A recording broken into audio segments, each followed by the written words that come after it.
jaajëf sama gars yi welcome to the Math My Video donc tey dañu am équation bu spéciale ak benn invité bu spécial muy Purpose the Ghostwriter. dégg naa corona dafa am. non ñu ngi nuyonte. nuyu ko la oui ma bàyyi la nga nuyoog internet yi. salaamaaleykum salaamaaleykum Sénégal salaamaaleykum boobaa comme internet lañ nekk donc xam naa ne àdduna bi ñëpp ciy jot. man la Paul Piceti Sagna aka Purpose the Ghostwriter. half Joola half Lebu. from Tëngéej from Sika Baobab tamit waaw maa ngi noonu. from Sénégal. from Sénégal from Casamance ak ça.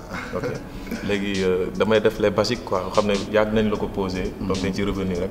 inspiration Purpose bi quoi en quelques secondes rek nga expliquer pourquoi nga adopté tour boobu noonu. Purpose tour la bu jiitu rap tour la bu jiitu rap bi parce que samay initial tour la.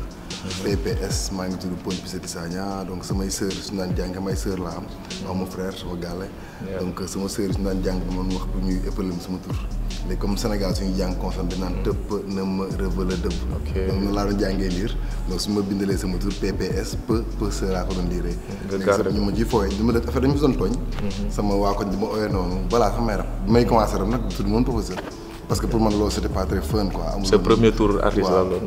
MC Carlos. tudd naa MC Carlos tudd naa ay Chops. tudd naa lan encore Black Nigga. Carlos footballeur ou bien. MC Carlos dama xam man dafa xam si sa tur bi laa ko inspiré wu quoi parfois. tur yi daa bëri woon. waaw en fait boobu jamono sama groupe Crazy Boys tuddoon boobu ñu ngi woon si Sika Baobab fii. donc mu tuddoon MC Carlos. parce que à l'époque boobu c'était en 93 loolu yàgg quoi. 93 commencé. 93 un groupe quoi. j'avais 10 ans à l'époque. on avait 10 ans teel a commencé quoi. waaw donc j'ai rappé très tôt parce que Michael Souma ak sama ndijaay ñoo doon ànd. ok genre même année que Nix tamit 93 la moo la commencé. waaw mais Nix bokkul nag de Nix da doon rap. man da doon rabantu. waaw da nga doon foo quoi. mu doon foo donc Nix man dama ko faawoon parce que point la di kon mu nekk Baobab donc kooku ay Islander.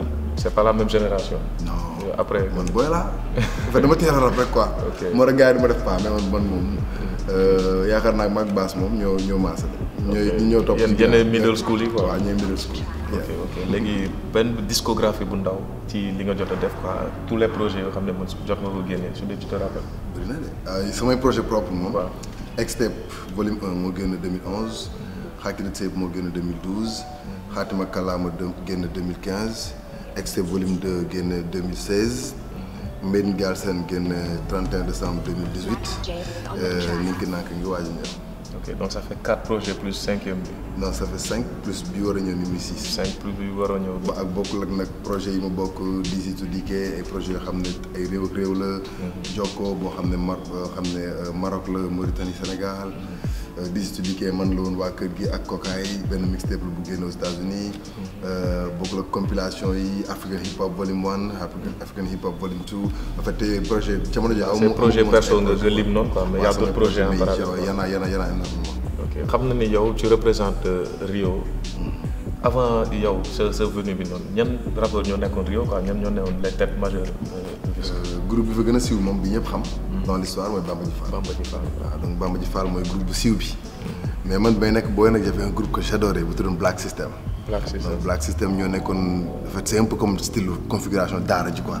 à l'époque loolu la woon donc je les adorais franchement dama doon supporter parce que ñoom ñoo dëkkoon HLM sama côté. donc tout le temps dama doon dem seetaan seen répétition y avait aussi le groupe Black Keman y avait And Fippu en fait y a eu énormément de groupes yoo xam ne explosé wu ñu au plan national. mais au niveau de Rufisque dañ leen bëggoon dañ doon dem seen i concert dañ leen doon supporter quoi. mais Bamba Ji nag moo nekk groupe bi gënoon fës donc ñoom tamit ñu def une belle carrière après benn mois bi gars yi voyagé bi ñu voyagé après y avait un vide. donc nag loolu moo doon sama sujet de xuloo à chaque fois su mu ñëwee Baobab naan non tënk am na ay rapport ñu ne ma kat xamul leen Bamba Ji Fall rek moo fa nekkoon léegi dem nañ. donc ñeneen amuñu woon visibilité comme ñeneen ñi. waaw te en plus c'est pas facile parce que ñu bëri dañu xamul ne soo dëkkee Dakar nga feeñ moo gën a yomb. donc man challenge loolu moo tax même bi ma siwee sax j'ai ma famille ici mais dama leen man je reste là-bas parce que pour man challenge bi mooy jóge nekk foofu ba pare bokk si ñi lim ci Hip Hop Galsen pour man loolu moo nekkoon challenge bi. ban année nga commencé rap dëggantaan nag parce que yaa ngi ne 93 nga doon foofu. dëggantaan am na ay étapes. maanaam 98 la ñu commencé rap dëggantaan ak déclic bi. waaw 98 la ñu commencé rap dëggantaan. boo am boo xam ne on avait un groupe qui s'appelait Messager. donc boobu lañ commencé def ay textes yu engagés def ay concerts di jouer di xam nga di nekk ay rappeurs quoi genre qu'on rappait mais teewul ba léegi dañ ko doon boole ak jàng bi quoi. mais c'est vraiment nag bi ñu décidé def une carrière c'était en 2008 parce que boobu la ñu pare université jaar si formation pare formation mois boobu noonu nag musique bi commencé di jël poids di commencé di jël doole commencé ñuy oo fu nekk ñu commencé di voyage ci région yi boobu amuñ sax projet di ànd ak ay artistes yu mag ñu mel ni Kër gi ñu mel ni Simon ñu mel ni ñeneen di dem ay tournée fu nekk Sénégal waa 99 Jolof Live signé ma man gënoon fa nekk booy. en 2008 donc waaw en 2008 donc mu commencé commencé di caché ay 100000 di ñëw ay 200000 di ñëw. commencé def ma ne pourtant lii war na mën a nekk liggéey en fait loolu moo nekk motivation bi donc après j'en ai discuté avec mes parents moom dama approché mes parents ma waxtaan ak ñoom xam nañ ne man du ma caaxaan ci dara. samay copains ngase la ñu war a dof. su ma xësee bu dugg ci mbir su ma xëyoon see terrain damay football moom sa biir terrain damay romb xam nañ su ma duggee ci mbir moom je vais j'y serai à 200%. donc à un moment donné ñu ñaanal ma te am na tamit comme dëkk ba dañu maa gëmoon tamit ndax dama koy wax sama benn son ci album bi war a ñëw même 15 ans yi ma wax yaa daa xam Sénégal. ñoo la jox doole te ñu woon fenn ñu ne man yaa fi mën foog nga woon waa Sénégal yaa fi mën donc après je me suis dit que yàqu ci dara comme j'avais ce talent inné depuis may xale ba léegi ma yàgg di bind di yàgg di dama sama kër dama dëpp sax ay paan di toog taxaw si kaw di rap sama xarit yi ak sama séeréer di ma supporter yooyu donc yàgg naa bëgg yooyu quoi donc je me suis dit comme mu ngi jur ay cachet yu baax rek moom man xaaral ma ni ci rek loolu dama koy indi. à la base passion loolu mais après gis nga ni am na mën na la apporter quoi nga nekk. c'est en fait pour man base yu lépp passion. donc parce que s'il y a pas la passion rek doo ci yàgg. si le rap n'avait pas réussi yow actuellement lan nga naroon def. en fait nag man nag yàlla def na am naa licence yàlla def na am naa ay yeneen skills nag quoi bul rap donc à la base bi ma amee bac sax je voulais faire du journalisme. donc jàng dama bëggoon jàng je voulais aussi être reporter sportif parce que j'adore le football dama bëgg football te dama yàgg suy football genre je supporte l'Olympique de Marseille depuis 1989 su ma juumul. boobu j'avais 6-7 ans quoi te damay rappeler même événement yi amoon nit mu lay équipe bu ñuy gagné Ligue des Champions ban année la woon. 93 boobu laa commencé rek. waaw centre de Abedi Pelé de Basile Boli. waaw image rek laa am mais aw ma ci benn souvenir. la finale bi Munich la woon contre le Grand Milan AC. Milan AC ñoom Van Basten ñoom Rijkaard. mais avant ça Marseille jotoon nañ dem finale je crois. dem nañ 92 91 lañ dem finale contre Belgrade ñu doon ñu par série. voilà bëri di jooy métti ndeysaan. waaw après ñu dem quelques années ñu gagné ko. voilà donc parce que man sama pap da doon liggéey ci biir stade Tëngéej. donc bi ñu taxaw jóge Dangu on habitait dans un stade. donc toute ma vie c'était le football quoi. moom la seetaan football ànd ak waa saltige équipe bu Tëngéej ci di dem nekkoon mascotte équipe yi en fait man dama xale boo xam ne dama yàggoon nekk xale doomu dëkk bi. doomu ñëpp donc hip hop bi mu ñëwee parce que soo xoolee tey. bëri na tey ay mbir yoo xam ne nanguluñ ko woon ay yenn nit ñi mais nangul nañ ma ko Tëngéej donc pour man c'est une chance la bu ñu am donc moo tax à chaque fois je me sens un peu redevable par rapport ak loolu. donc à chaque fois je me dis que maanaam ni ko footballeur di représenté Tëngéej ci football bi. lutteurs yi di ko def ñu mel ni ñoom ama neex ñu mel ni ñoom Soko Sim di ko def ci làmb ji donc hip hop bi moom sama yëf la donc dama foog ma xàll yoon ba nga xam ne après na am ay yeneen génération yeneen vague parce que même en dehors de maa ngi wax daan sànq ma lay limal j'ai aussi produit une compilation boo xam ne c'est sorti en 2015 boo xam ne 23 artistes la génnoon. donc amoon na 3 artistes Thiès ñi des ñëpp Tëngéej dañ dëkkoon ci artistes Thiès yi y avait Taï Sine Big Dat et Phonétique. ci artistes Tëngéej ci xam nga Chérifou.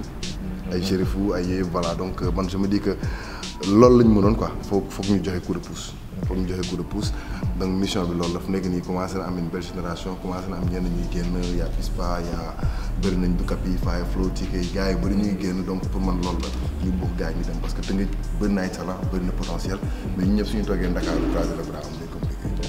À t'entendre parler on sent que yow tu es passionné de football quoi ba léegi nii. waaw ok léegi genre ce rêve de nekk présentateur et tout ça gis nañu actuellement yaa ngi koy exercer quoi.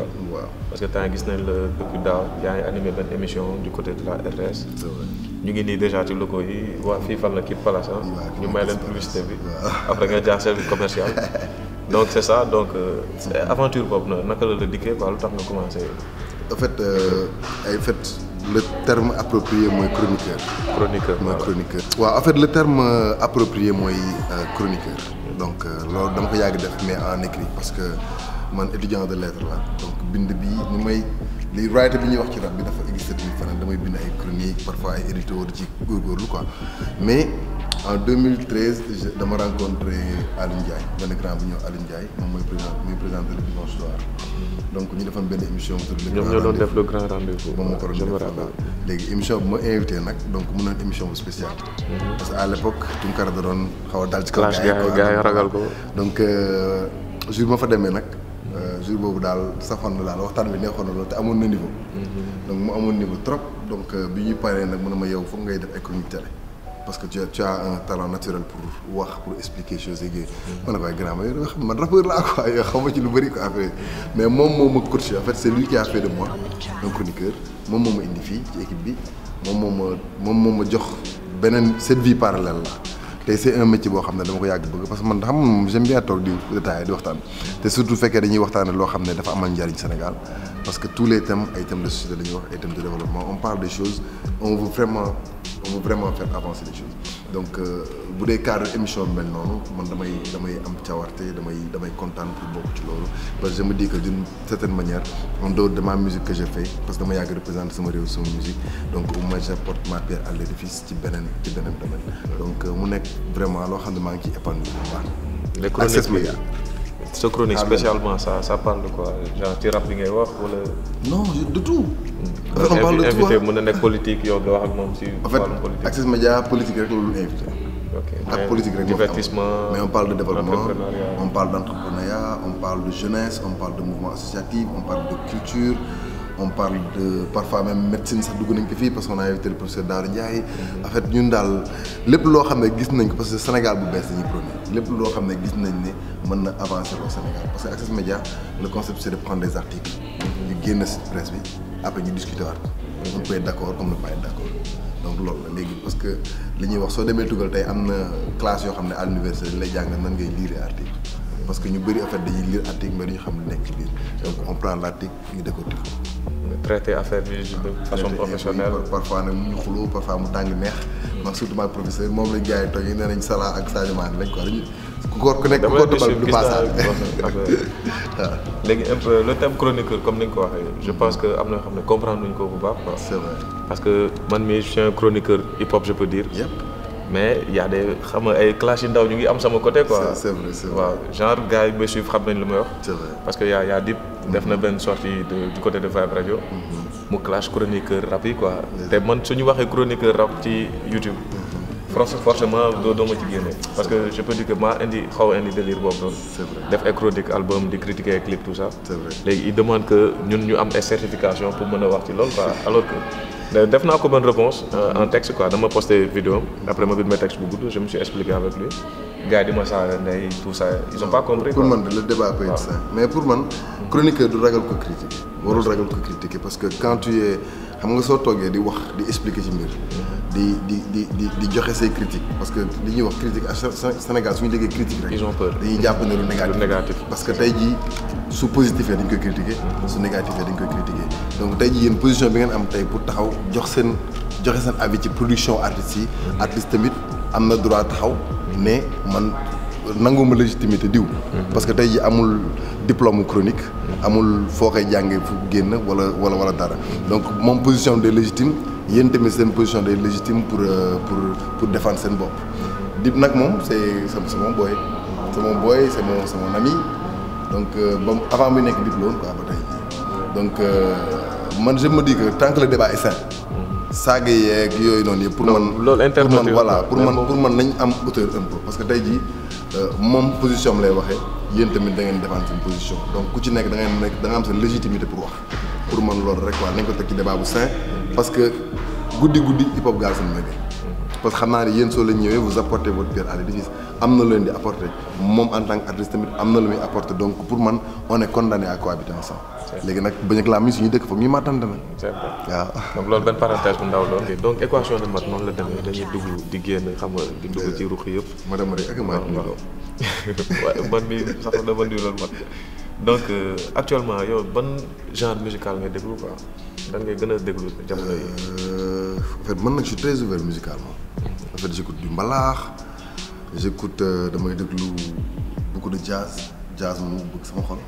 sama papa day déglu jazz du bëri j'écoute les musiques africaines j'écoute la musique traditionnelle plus mais musique traditionnelle sénégalaise nag laa gën a bari sax que mbalax Sénégal. donc ay ngoyaan ay mooy double gamme séeréer bi en fait man yooyu noonu parce que dama ci gëstu lu bëri ay Bougarab Ekonting ay musique du sud j'écoute aussi un peu de hip hop franchement parce que man j'ai jamais écouté beaucoup de hip hop. parce que hip hop Galsen ou bien. hip hop j'écoute plus de hip hop Galsen même que de hip hop leneen voilà parce que man j'ai jamais voulu être poli tey jii Purpose du rap mun nga dégg ne ah d'accord day toppandoo di wala day rap comme diw donc comme j'ai toujours eu une identité en tant que rappeur donc bëgguma trop ñu may polier quoi surtout quand je prépare un projet samay xarit xam nañ ne saa yi ma nekkee ci atum album du ma déglooti benn rap du ma déglooti benn album. c'est que lu gën a dangereux mooy nga déglu hip hop lu bëri quoi. si yaa da ngay dem ba da ngay imprégné après. da ngay def comme ñoom. mën nga rap sax ñu ne tu fais du Purpose quoi di Purpose ngay rap. donc man depuis mes débuts ba léegi en fait loolu xam man j'ai dama teel a déglu rap parce que je me rappelle sama premier album rap bi ma am End to the 36 Chamber bu Wu-Tang. Wu-Tang Clan. waaw c'était en 93. ma am ko à part boobu j'ai eu un album de PBS bi affaire dañu mënoon ma yee quoi. mais en grandissant commencé nekk ado j'achetais tous les albums. lépp lu génn sur le marché. moi j'achetais tous les albums ba léegi à un moment donné en fait j'en ai tellement consommé que li ma ci soxla woon yëpp amoon naa ko ci.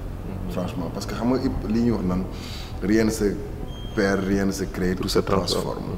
donc lu bëri lay dégg tey mu lay yéem man déggoon naa ko yàgg na quoi. donc léegi après comme déglu naa bu njëkk déglu naa lu bees.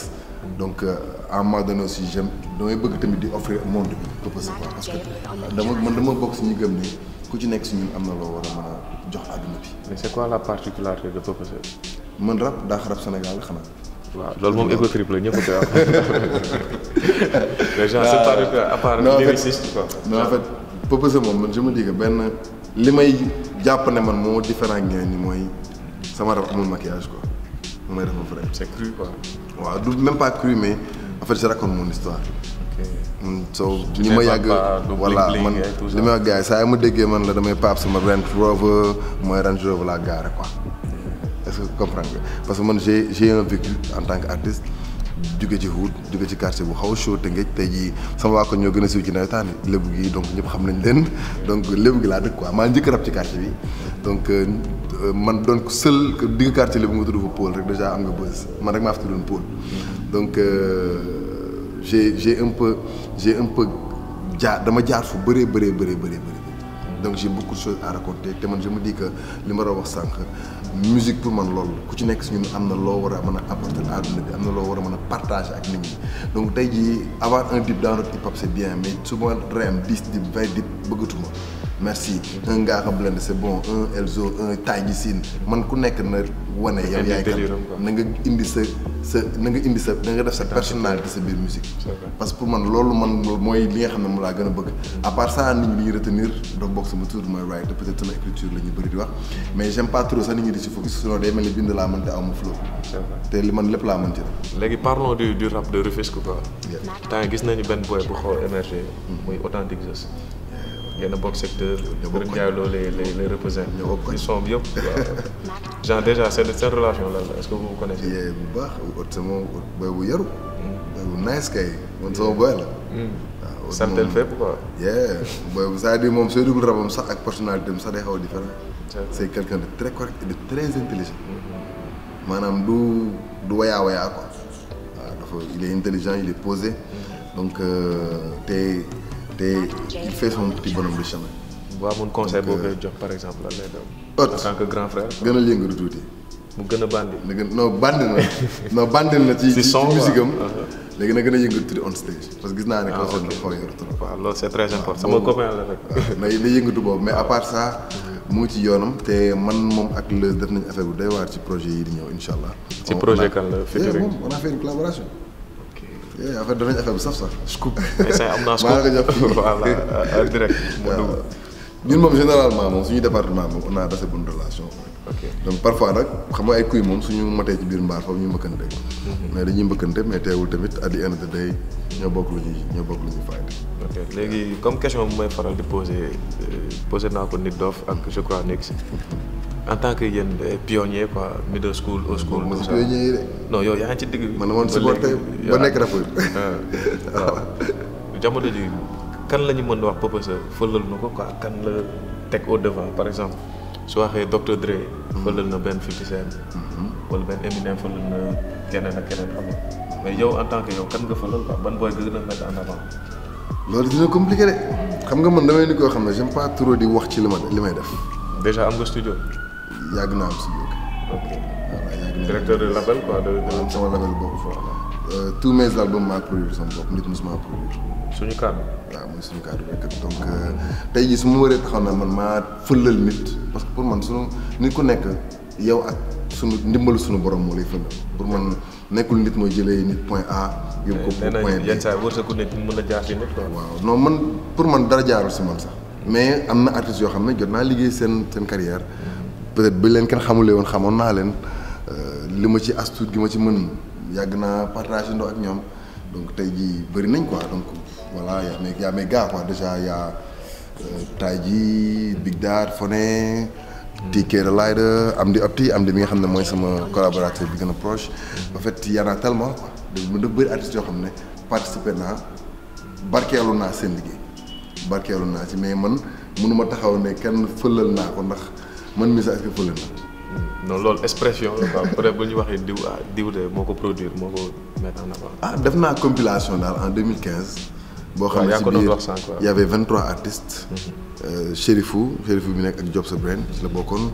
sa projet loon en collaboration. non man maa ko produire. maa produire une compilation. dagale gars yi ñenn ñi dañ doon ñëw studio peut-être xaw ma leen woon ñenn ñi ay artistes mais yàggoon suivre la parce que tey jii am na tey jii ay taay ji yooyu dama fekkee seen njëlbeen quoi fekk seen début ñu nekk artistes yoo xam ne dama leen yàggoon bëgg dara maanaam yéene woon naa ba léegi nii sax quoi yéene naa jël 1 milliard def ko seen musique. waaye waaw parce que dama gëm déjà li ñuy def gëm ba pare jàpp ne lu ma ci mën a jàpp dama ko siy jàpp. donc li am si ñoom tamit day valable pour artistes touristes yi yëpp presque ñu bëri ku ci nekk si ñoom am na lu ndaw lu ma si mës a mën a jàpp.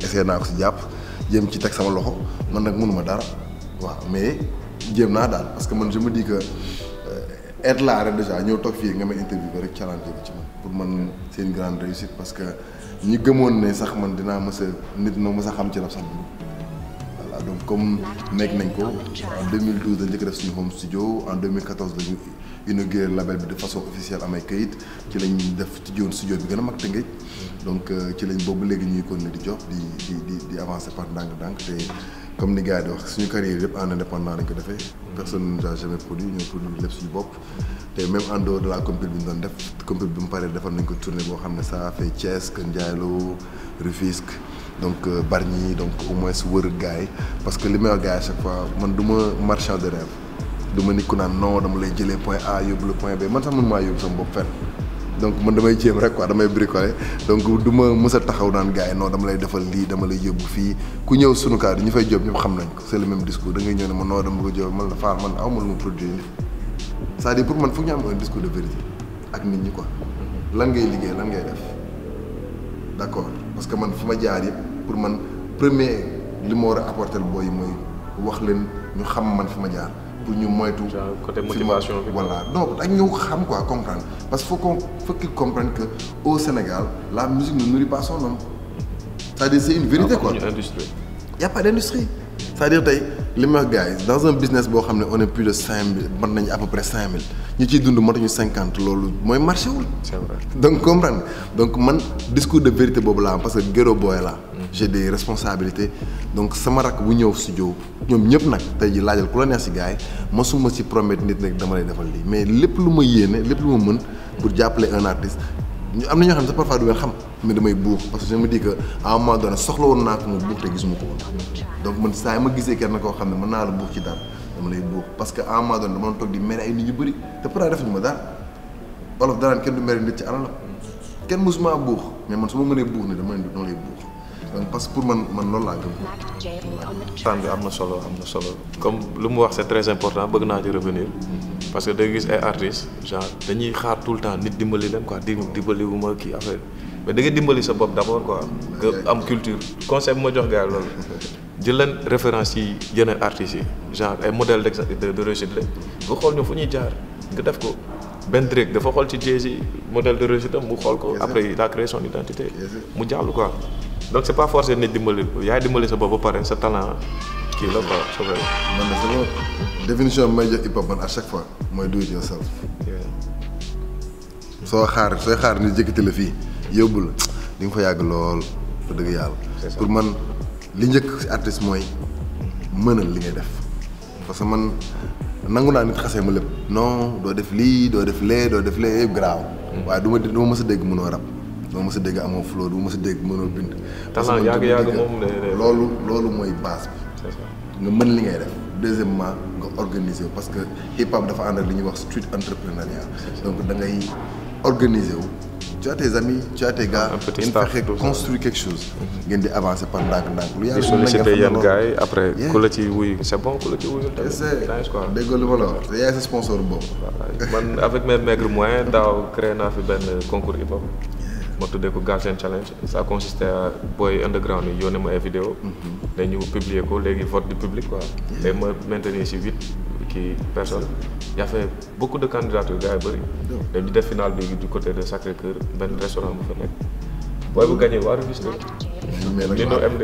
dañoo aay de noonu la demee dégg dinaa ko indi sa studio nga am la fooy jaar ak moom non daal waaw donc c'est ça quoi affaire yi daal lu waaye mën xam nga noo ko def c'est pour la culture ak sa échelle fi nga toll rek c'est-à-dire loo xam ñu kenn mu def lu mu mënul mais ku mën a buux de quelque manière que ce soit parce que ñu ñoo ko bokk ñoo ko ñëpp mooy suñu nattuwaay lii lañ bëgg donc waaw donc ku ci mën a buux bu dee ku ci mën a déplacer tâche bi de point A à point B nga jàpp ci bu dee ci graphisme baax na bu dee ci chronique baax na bu dee ci def ay vidéo baax na bu dee ci organiser événement baax na bu dee ci enregistrement baax na bu dee ci ay plan marketing baax na parce que loolu mooy industrie c'est-à-dire artiste lu mu mën mooy dem studio faire de la bonne musique mu génn léegi nag faut qu'il y ait une machine derrière te ñun Sénégal loolu nag moo fi manqué parce que tey da ngay gis la musique ça nécessite beaucoup de moyens loolu gars yi dañ ko wax c'est-à-dire ñun tey jii da ngay xool la majeure partie des artistes au Sénégal ñooy chauffeur bi ñooy apprenti bi ñooy coxeur bi te loolu c'est-à-dire artistiquement sax dalay yéexal te voilà amaana fi nga war a yegg doo fa yegg donc nañu fexe organiser wu fexe tamit créer lii ko ni ko Jay-Z doon waxee I'm not a businessman I'm a businessman. bis mooy comme la bête quoi. non je ne suis pas un businessman. je suis un businessman. xam nga yaa may dégg. ok man jéem naa ko dégg. am naa moom mooy business bi quoi. nee na moom du businessman moom mooy business bi. ok maanaam foog ñun ku ci nekk si ñun nga xam ne. ci une entreprise. te entreprise boobu say copain wala loolu mooy entrepreneuriat. loolu la te entrepreneuriat bi yow yaay entreprise bi donc tu as une image à vendre tu as un talent à vendre donc foog te loolu meew bi ne ci bitig bi soo ko tegoon 100 ans du jar. foog bu dikkee bu mettre ko en valeur. exposé ko ko teg ko tilim foog mu teg ko fu ko gars yi gisee emballage bi rafet. waaw ku ko laaj mu wax la li ci biir na la waa lii de baax na meew bi de nit ñi taamu nañ ko ci koñ bi nga dem jënd ko donc man je me dis que il nous faut une armée derrière parce que man loolu mooy point de départ moo tax à chaque fois su gars yi di wax hip hop man leen ñun pour man Sénégal doyoon nañ sax ay rapport on en a assez parce que y a beaucoup de métiers qui gravitent autour du hip hop te amaana loolu sax soo moytu mooy yëpp xaalis ñun en tant que nekk rappeur donc on a besoin d'agents marketing on a besoin de bons managers on a besoin de bons graphistes on a besoin de bons vidéastes donc nag booy jël loolu ñu meeg ci man yi loolu mooy jël bi actualité du moment mooy Ninki Nanka man moom dégguma olof yi xóot yooyu not ma Côte d'Ivoire laa juddoo dégg naa loolu waaw ci lan la kon je suis pas sûr na Joola la mais xam naa ne daal expression boobu fan la waaw man sama famille su ñuy tagg ñu dañu daan saañandoo ba signa basse Ninki Nanka mooy suñu totem famille ñun xam nga Afrique moom soo xoolee famille bu nekk am nga totem am nga rap affaire yooyu noonu mais en fait c'est une légende africaine ouest africaine ñii nee nañ c'est un serpent ñii nee nañ c'est un dragon li Sénégalais yi dégg dragon waa géej waay donc ça va donc mythologie la animal mythique la donc nee nañ su la gisee nga dee soo ko gisee dee su gisee boppam sax day dee waaw donc loolu mooy dafa nekk dañ ko doon tiitalee xale dañ koy tiitalee xale un peu dans la mythe la waaw si au sud du Sénégal donc mu nekk déjà ci bindoom ak ci taarixam mu nekk ku insaisissable tey jii doo gis ñaar wala ñetti nit ñu la wax même da jox la même description bi ku ci wax kenn koo wax dana la mos koo gis parce que ko gis da ngay dee comprendre nga donc kenn xamul nu mu mel kenn mënu la jox description bi donc en fait man dama ko jël juste def ko assimilation déjà sama sant la bokk mais dama ko boole un peu par rapport parce que tey néew na ci hip hop bi tey ñu la mën a wax hip hop sa ndax old school la ndax new school la hip hop sa fan la bokk comprendre amoo cash quoi voilà hip hop sa lan la gën a mën ci hip hop bind la gën a mën am na est-ce que am na flow est-ce que am na technique en fait aspect insaisissable boobu bokk ci artistes yi def le moins de vidéo ci game bi tamit parce que ñëpp gars yi lañ may wax tu fais pas de vidéo parce que. bëggoon naa ci ñëw tamit. yeah Ghost parce que sama surnom en fait mooy Ghost mooy Fante le fantôme.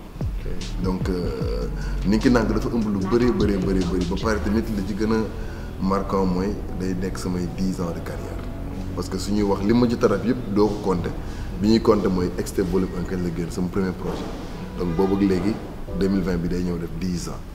ma nekk 2010 la génn 2011 la génn mais 2010 laa dem final Nescafé African Revelation ci la ma Sénégal xamee donc 2010 ba 2020 ça fait 10 ans donc 2010 la ñu fay la ñu nit ñi xam donc ci lañ demee final Nescafé African Revelation donc 2010 ba 2020 ça fait 10 ans léegi 10 ans yoo xam ne lu bëri xew na ci te man xam nga j'adore le storytelling j'aime bien raconter les histoires dans ma musique donc expérience su 10 ans yi yëpp lay jël nag combiné ko ci benn projet mu nekk projet boo xam ne moom on y verra les différents purposes parce que tey jii ñu bëri xam nañ ne yàlla purpose boo xam ne su def ay son solo la yàlla purpose bii def featuring ñu bëri naa man non featuring da ngay soxor mais sa son solo yi da ngay def du low tempo donc y a les expériences y a la musicalité y a aussi l'aspect classique l'aspect underground en fait c'est un peu un mélange de tout ça. En tout cas ça se ressent ci single bi nga génne bu tudd Ninki Nank. le samedi bii le 10 le deuxième single bi di génn mu ngi tudd Year of the Right parce que wax naa gars yi nee naa 2020 moom dama nekk en forme. The Year of the Right. waaw ren 2020 maa. mooy premier extrait projet bi. mooy deuxième extrait. deuxième extrait waaw. ok mooy génn le samedi 10 incha allah le samedi 7 incha allah samedi 7 mars. En tout cas ci description vidéo bi yaa ngi bind pour fêter les 8 ans de Extrait volume 1 moo tax nga baaxee gars yi son bi noonu. donc c'est annonciateur quoi 2020 bi daal yaa ko nar a. sama at la. ren na ñëpp wàcc même gars yi sax dañoo. donc après ça va faire le fantôme. daara ji mënoon nañ xaar ba 2021. waaw na ma gars yi baax. kon compétition waaye bi nar na tar rek. du ma may grand du ma may booy du ma may kenn daal 2020 moom maa ko moom. léegi ci fin son bi ñu ngi dégg benn voix noonu bëgg na kooku naan ku dàq bind Sénégal comme genre sample boobu kan la. kooku Digiti la. ah Digiti moo teg la. moom seexal moom. mais loolu c'est un honneur de. Digiti loolu te moom laa faa génération waaw en fait émission la bu doon daw 2STV man seetaanoo ko sax. dañ ma ko envoyé rek. mooy Vous et Nous benn émission bu doon daw 2STV moom lañ ko invité ñu koy interviewé. donc mu wax loolu man yëguma tinu ma dañ koo dagg envoyé ma parce que man ma seetaan télé lu bëri quoi. mais loolu honneur la de. non mais pour man mooy sama nan lañ ko mën a waxee mooy aji kaaba gi noonu. comme consécration voilà parce que bi may nekk xale ñi ma xam ñëpp xam nañ ne Digiti laa doon topp ndoo ko nekk mooy sama rappeur préféré moom laa yàggoon fan ba nuroog moom bëgg def ay dreadlocks bëgg nuroog moom bëgg sol bëgg ay Jordan à l'époque donc xam nga donc suñu demee ba kooku taxaw ne yaa daax bind Sénégal donc te loolu deuxième honneur la rek parce que en 2010 xam man dama am ñu ma fan ci rap Galsen donc Digiti daf cee bokk Keyti daf cee bokk Xuman daf cee bokk te ñett ñi ma gënoon fan ñun ñett ñëpp nag ñëpp defal nañ ma témoignage fu ma nekk te Keyti ba ma koy defal en 2010 à la rajo xaw ma ko woon mosu ñu woon gisat man maa ko faa woon pour man xaw ma mu toog rajo rek ndeysaan nag ñuy lim nag booy daa xarab Sénégal rek mu lim ma ndeysaan nag nelaw ma guddi gi ba fajar xam nga je suis un passionné quoi en fait j'adore la musique j'adore le hip-hop dama ko yàgg suivre depuis may nekk booy donc ay genre figure yu mel noonu parfois damay toog liggéey yenn artistes yi su leen di laaj ñu naan ñu jël ay références kaaw ak yooyu man bokkuma si ñooñu. donc am na ñoo xam ne sax dañuy fan benn nit ci pet mais rëy nañ ko. man dama doon ji ñun dañu doon jóge Baobab dem seeti Nix point dañ ko faawoon. waaw dañ comprendre nga Xuman dama ko yàgg faa dama ko faa bañ nekk xarit moom ba comprendre nga Digiti mooy sama première idole hip-hop. Youssoupha j'ai aimé sa musique moo tax yàlla def na tamit quand on s'est rencontré en 2015 au Maroc moom tamit il est tamit aussi amoureux de ma musique donc mu nekk tamit loo xam ne neex na ma trop parce que man j'aime bien un peu les lyricistes. Keyti c'est ma référence en matière d'écriture moom ak Ndongo Di j'ai aussi aimé Goufou moom j'ai jamais eu la chance on s'est vu avant muy voyager mais mosuñu toog vraiment waxtaan ci ko parce que man j'ai toujours aimé son rap donc bëri na ñoo xam ne man dama leen fan woon ci rap. dama leen fa Fadou Fayte dama ko fan ci rap. en fait ñu bëri les gens ont tendance à saa yoo Fadou Fayte rek way lañu xaar mais pour man c'est l'un des meilleurs rappeurs sénégalais. c'est vrai waaw mu daal donc comme je suis te dama Galsen dama proud man dama proud ci nekk Galsen donc am na ñu ma fan kaaw mais du man sax tudd ci su ma nekkee sama nit daal may bànneew si made in Sénégal man Jolof laa gëm ma leneen léegi limal ma 3 boy ci nouvelle génération xam ne fil nga leen quoi actuellement. ay booy xam ne peut-être ñëpp xam nañ leen wala xam ne xamuñu leen. moo ci fil bëri na de. non 3 rek moo naa la 3 rek. c'est mais du top 3 nag parce que soo nee top su ma nee top 3 amul ordre. waaw amul ordre. Big Daddy X. waaw moo nekk Thiès. waaw chambre 9 Big Daddy X. léegi su ma lim bi dafa mu lim taay ji parce que ñoom ñaar ñooy nekk. te ñoom ñaar dañ lay faj ak Fone léegi dama leen di boole ñoom ñett ñoom. waaw yow dafa mel ni rap Thiès waa tamit dafa mel ni fil nga ko quoi. non mais en fait man rap Galsen laa fil. tey su ma ñëwee fii genre suñu zone bi je peux citer sànq tu parlais de Dip. j'adore ce qu'il fait parce que dañu bokk loo xam ne man ak moom ci identité wu bind. maanaam on parle de nous on parle de nos vies on parle de nos familles en musique bindam dafa vrai te man j'aime bien ça. donc du am na yenn woyam yoo xam ne peut-être dama ko laay gën a déglu ko yeneen yëpp mais j'aime bien ni muy bindee ba pare dafa am liberté. j'adore ça j'aime bien la liberté. Seydina Dina. Dina dama dëkk Tambacounda. moo gagné woon fleur. J'adore ce boy aussi. Franchement il est magnifique. Ndobin. c'est vainqueur fleur bi rek ngay lim.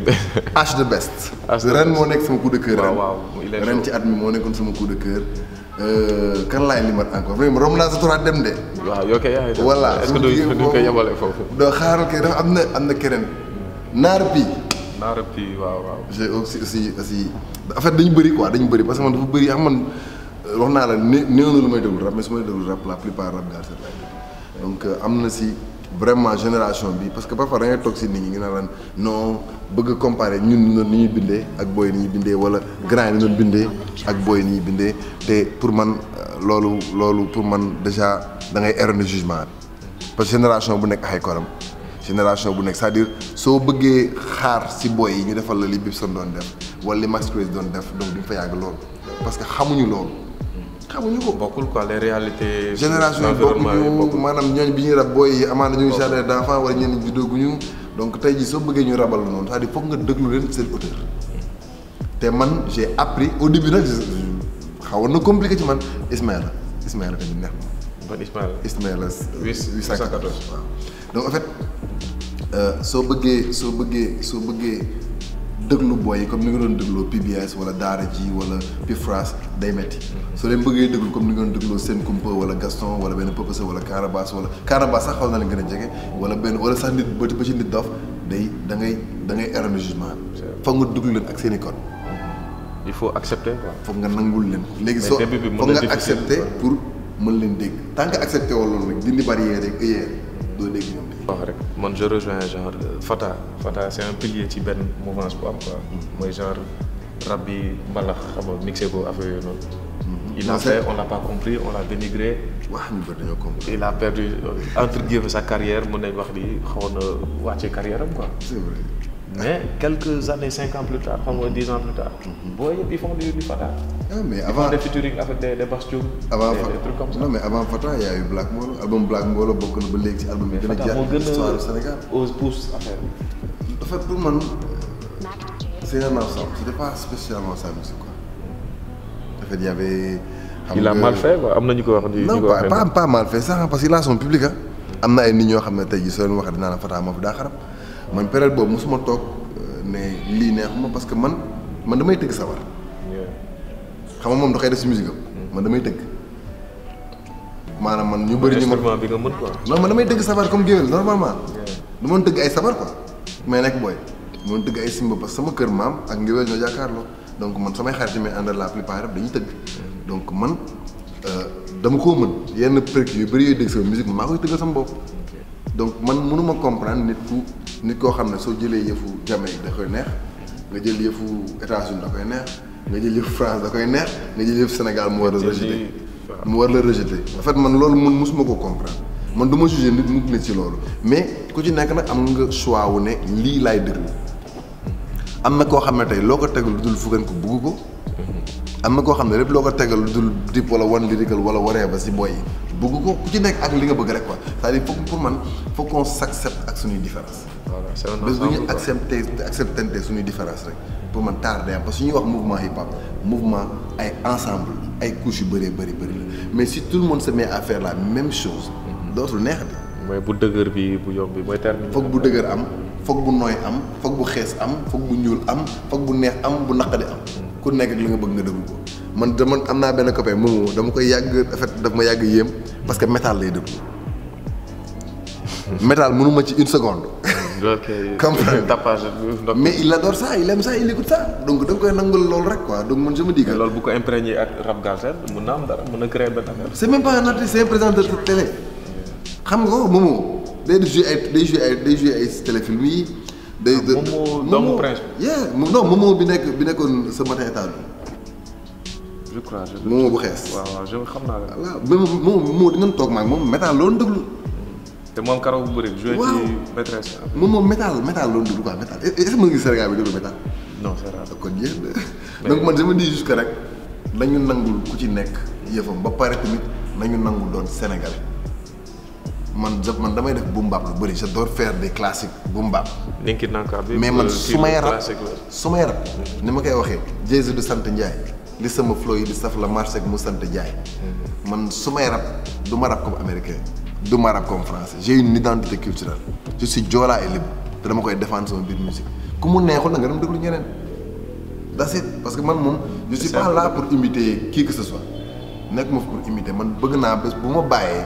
li Bob Marley am li keneen ak keneen am ñu may tudd naan diw moo fi defoon li à un moment donné fii ak 30 ans 40 ans 50 ans soo déglu sama musique du la jox musique bu kenn parce que man legacy laa bëgg bâtir donc bokkuma si ñi nga xam ne ils sont là juste pour le buzz d'un moment quoi donc mais nañu acceptante ak suñuy différence parce que pour man on aura beaucoup à y gagner ba pare di ñeme collaborer ak suñuy différence surtout te gis nga flow all star bi romb nga événement bi nu mun a essayé woon style yi bokkuñu ñu dagale leen mu jur parce que pour man loolu tamit suñu bëggee lekk koppar bëgg gars yi di dawal oto yi rafet foog ñu ñemente te ñeme bi lan la on n'a pas besoin de CV bu ñu bëggante ah on s'en fout ay góor yàlla lañ soxla ñu gars yi bëgg ñu sérieusement mais nañu respectante pour man c'est le mooy li gën a important man soxla ma ko ma bëgg mais respecté ma rek su ma mënee nga ne ma mën su ma mënul nga ne ma noo faal fii baaxul su ma demee analyser xam ne baaxul naa góorgóorlu def lu gën a baax.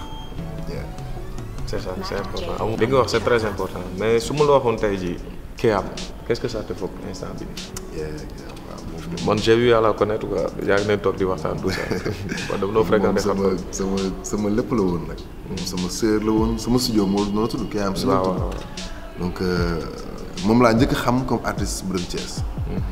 mais xaw ma woon sax ne artiste la en fait sama fans la woon dama jàppoon ne sama fans la quoi.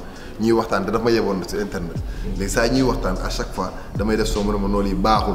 waaw Keyam moom sama lépp la woon franchement nekk sama xarit via internet bi ngeen xamante nekk sama sœur waaw internet lañ xamante mais à chaque fois en fait au début pour man benn fans hip hop la woon rek quoi donc à chaque fois damay génn ay dama publier su ma publier ay son boobu yàgg na boobu King Size jamono King Size la woon ak yooyu chaque fois dafa ma après ñuy dem Facebook mais dafa ma doon dal naa ma non yow xamoo dara maa la gën a aay affaire yooyu doon quoi donc bu ñu commencé xamante après ma parlé bu di hip hop à Thiès mu commencé vraiment ñu commencé nekk xarit ba après mu expliqué woon ne ma elle dafa am groupe mook frère am que dañ amoon studio à Thiès mooy boss affaire yooyu léegi comme man j'ai de la famille à Thiès sama grande sœur Thiès sa dëkk donc ma ne su ma ñëw sama sœur naa fa ñëw seen studio donc may dem sama sœur seeti ko.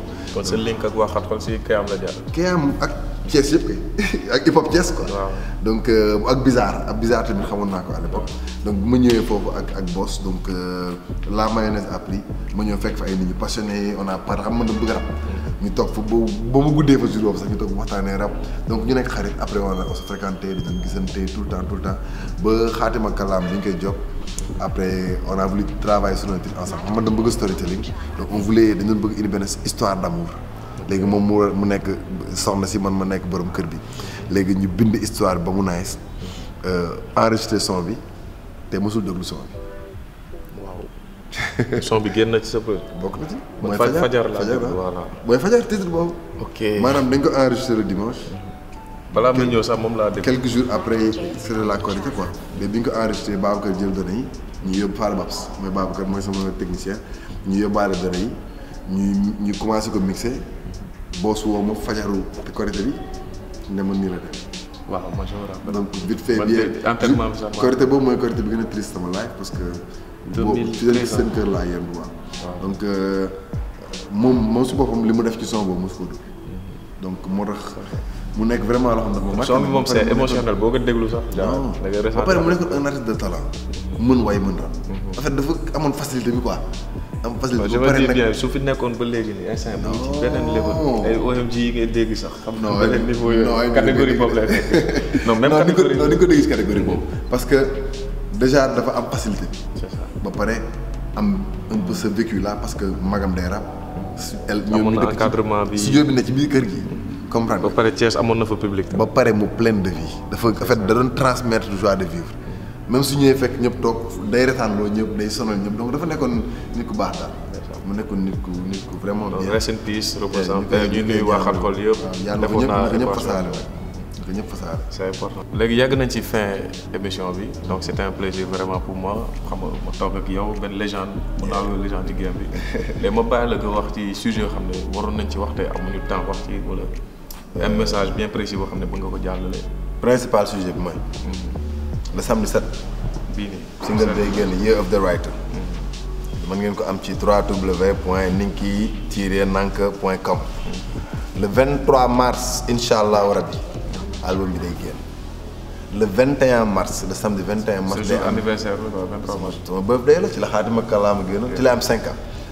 le 21 mars incha allah mooy doon séance d'écoute bi donc dinañ leen communiquer lieu bi dinañ communiquer horaire yi dinañ envoyer invitation accréditation yi ñi ngi ko war a am parce que c'est pour dañuy nar a def jeu concours boo xam ne quelques fans ñoo ci nar a participer avec la presse les youtubeurs les chroniqueurs waree war ñoom ñëpp quoi tout le mouvement hip hop avec aussi nos collègues artistes parce que dañ bëgg le 21 mars gars yi def première écoute bi waaw def première écoute bi parce que man j'aime bien loolu gars yi déglu jox ci xalaat yi joxe ci critique yi ñiy saaga ñiy bëgg ñiy jooy après ñu avancer quoi non parce que loolu mooy dil bi liggéey fa mu susciter ay réactions yu différentes te loolu lañ bëgg après incha allah le 23 mars sama jour anniversaire yéen a ma war a jox cadeau mais man maa leen di. sur toutes les plateformes.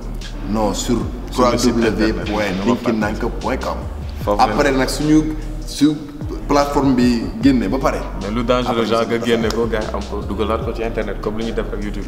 waaw mais xam nga soo ko dugalee plateforme da ngay protéger son pour dugal xaalis bi ci yow lay ñëw. loolu ni koy defee. waaw genre nga protéger. c'est possible ba protéger Spotify Deezer. léegi bu ñu dugal rek day signaler carrément sa musique la. mooy code ISR yi. voilà boobu lay def. d'accord. loolu traité nekk ci parce que dama xam gars yi. non man moom en fait jël dugal ko. man moom tous mes projets depuis 2011 ont été en ligne man maa daa ko jaay maa ñu gën a bokk ci gën a teel a jaay en ligne dama teel a jaay en ligne quoi.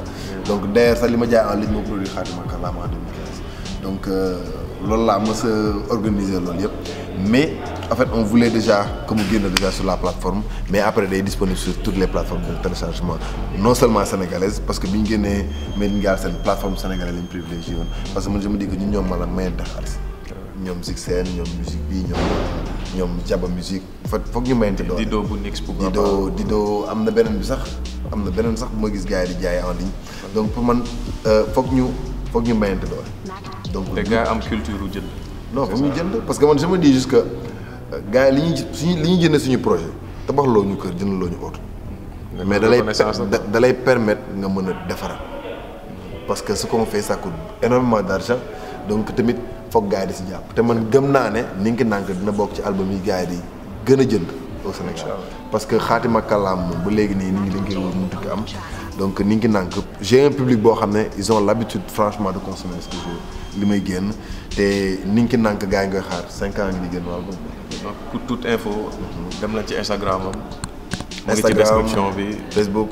voilà dina am ay date aussi pour tourner région yi. y en aura beaucoup te comme koor gi soriwul donc on démarrera la première phase de promo après le Ramadan mais avant dina am ay buñaa la. incha allah donc émission bi jeex na. équation bi gudd na version longue version extrait seetaan leen rek comme ni ngeen di seetaanee série télévisée c'est pour la culture c'est pour le rap donc lâchez un gros pouce bleu abonnez-vous xam à la prochaine ak beneen invité le grand merci beaucoup man c'était vraiment un plaisir. kontaan naa jaajëf. tey mat moo desewoon ak algèbre. Geng